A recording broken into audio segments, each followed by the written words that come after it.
Goed, nou vandag se storie is van twee beste vriende. Wie van julle het al daai storie gehoor van koning Dawid? Maar dis nog voor hy die koning was. Hy het net eintlik sy pa se skape opgepas op die plaas, so in die veld. En onthou julle die storie toe daar reus gekom. En toe wil hy beklei teen die Israeliete. En toe gaan Dawid na hom toe, maar Dawid was maar seker 'n kort mannetjie gewees en hy was nie baie oud nie. Ek dink hy was seker omtrent 17 jaar oud. En toe gaan Dawid en toe sê hy vir daai reus, hy stap na hom toe en hy kyk so in hom vas, seker by sy knie omtrent. En hy sê vir hom: "Jy wil kom beklei teen God se volk en jy dink jy kan hulle wen, maar God gaan jou 'n les leer vandag." En toe vat Dawid 'n klip en hy sit dit so in twee sulke leertoutjies, maar wie van julle het al gesien lyk 'n ketty, dat jy 'n klip insit en skiet jy so.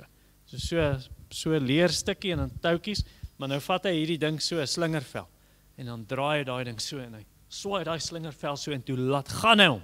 En toe gaan daai klip baie harder as wat jy kan gooi en daai klip gaan so zing en hy slaat die reus tussen die oë. En die reus val vorentoe. Toe gehardloop Dawid na hom toe, hy haal die reus se swaard uit en toe kap hy sy kop af. En toe is almal so bly want die Israeliete het nou die reus gewen en toe wen hulle die Filistyne want dit was die ander vyande. En toe het die koning se naam was koning Saul. En toe sê hy: "Sjoe, maar hierdie is 'n dapper jong man. Ek wil hy moet beklei in my weermag, laat hy teen die slegte mense beklei, teen die vyande." En toe maak hy Dawid die baas van sy weermag, dat Dawid die vyande kan wen. Maar toe koning Saul se seun Jonatan, toe sê hy: "Ek hou van Dawid, hy's 'n dapper man. Ek dink ons kan vriende wees." En toe stap hy na Dawid toe. En toe sê hy: "Dawid, aangename kennis, ek is Jonatan." En hy dadelik, toe hy vir Dawid sien, toe dink ek hou so baie van hom. Ek wil sy vriend wees. En toe sê hy vir hom: "Jy weet ek is die koning se seun en die koning se seun het seker mooi klere en 'n mooi mantel aan." En toe sê hy: "Jy kan hierdie kry." Hy gee dit vir hom en hy sê: "Jy kan eintlik sommer my swaard ook kry. Daar is my swaard." En hy gee sy wapens vir hom en toe sê hy vir Dawid, hy wil nou regtig beste vriende wees. En Dawid het net so baie van Jonatan gehou. Maar soos Dawid nou beklei teen die vyande en hy wen hulle almal, toe begin die vroue sing, hulle tamboeryne en die vroue dans, nadat Dawid terugkom van die oorlog, en toe sing hulle: "Saul het duisende doodgemaak, maar Dawid het 10.000 doodgemaak." En toe Saul dit hoor, koning Saul, toe is hy nie bly nie. Toe dink hy: "Hoekom sê hulle Dawid is beter as ek?" En toe sê hy jaloers op Dawid.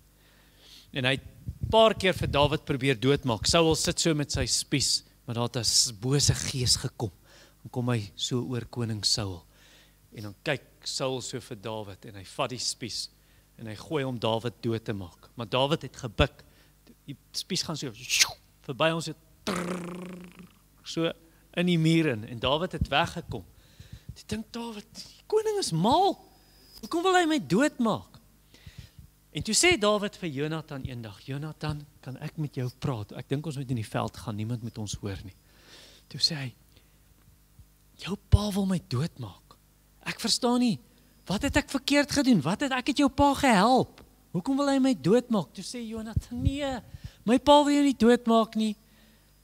Ek dink nie jy moet so dink nie." Toe sê hy: "Ek sê vir jou Jonatan, jou pa wil my doodmaak." Toe sê hy: "Nee, ek dink nie so nie." Toe sê hy: "Goed, ek dink ek en jy moet 'n plan maak. Ek dink wat ons moet doen, gaan jy nou vanaand huis toe Jonatan, dan gaan eet jy, wanneer nou aandete is, want ek eet mos altyd saam by julle huis, dan gaan ek nie kom nie. As jy sien jou pa is kwaad, want ek is nie by ete vanaand nie, dan weet jy, jou pa wil my doodmaak." En toe sê hy: "Goed, maar wat gaan ons vir hom sê? Hoekom is ek nie by ete nie? Wat dink jy? Wat sê jy? Wat gaan ons vir hom sê?"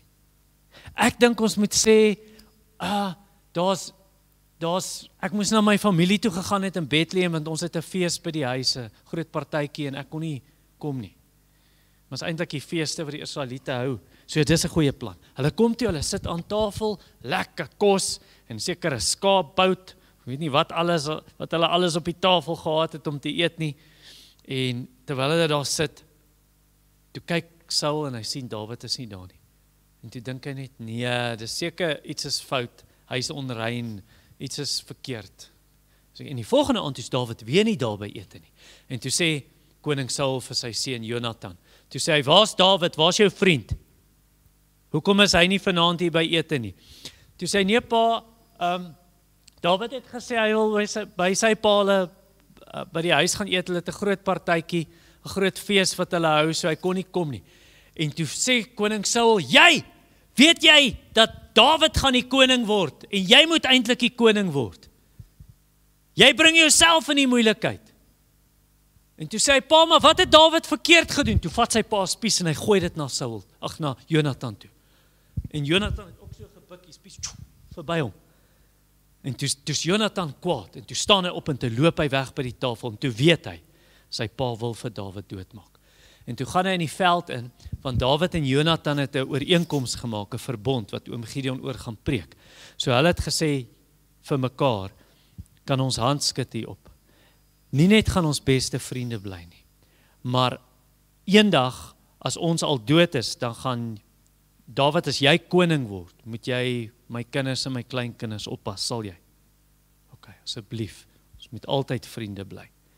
En so hulle het 'n verbond gemaak, en toe gaan Jonathan uit, en hy sê vir die ouetjie wat sê, kan jy my pyle vat asseblief, hierso, hou daai vas, en hier's my boog ook, sal jy dit ook vashou, dankie.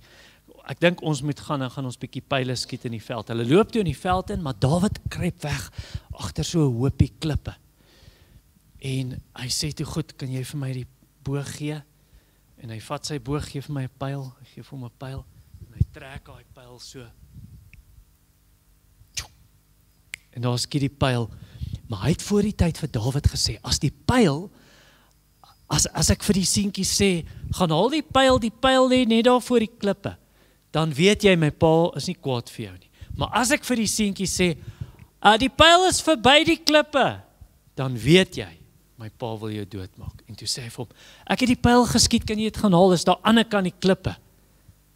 En toe weet Dawid, toe hardloop die seentjie, bring die pyle, en toe gee hy weer vir hom, ok, kan jy dit na ons huis toe vat? Jy kan maar hardloop, dankie. Toe hardloop hy, en vat die pyle in die boog, en toe kom Dawid, staan hy op agter die hoopie klippe, en toe kom hy, en toe huil hy, want toe weet hy, koning Saul wil hom doodmaak. En toe sê Jonathan vir hom, ja, jy was reg, ek is jammer Dawid, maar ons sal vriende bly, onthou wat ons beloof het vir mekaar, die verbond wat ons gemaak het. En toe is Dawid weg, en toe gaan Jonathan huis toe.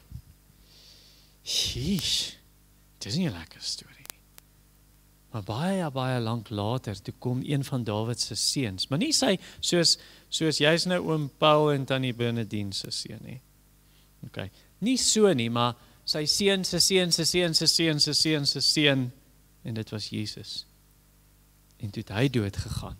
So koning Saul kon nie vir Dawid doodmaak nie, maar Jesus is doodgemaak. En hy het doodgegaan, want hy het 'n belofte gemaak, 'n verbond, wat hy met sy vader gemaak het, lankal nog voor die wêreld gemaak is, om te sê hy gaan kom, om dood te gaan aan die kruis, om mense te red. Groot mense en kinders, ou mense, jong mense, seuns en dogters, mans en vroue, van al die lande en al die tale. Almal wat in hom glo, sal die ewige lewe hê. Lizzie, jy hoef nie hardop te antwoord nie. Jy kan net dink in jou kop. Ek wonder, het Lizzie die ewige lewe? Wonder of Abraham die ewige lewe het.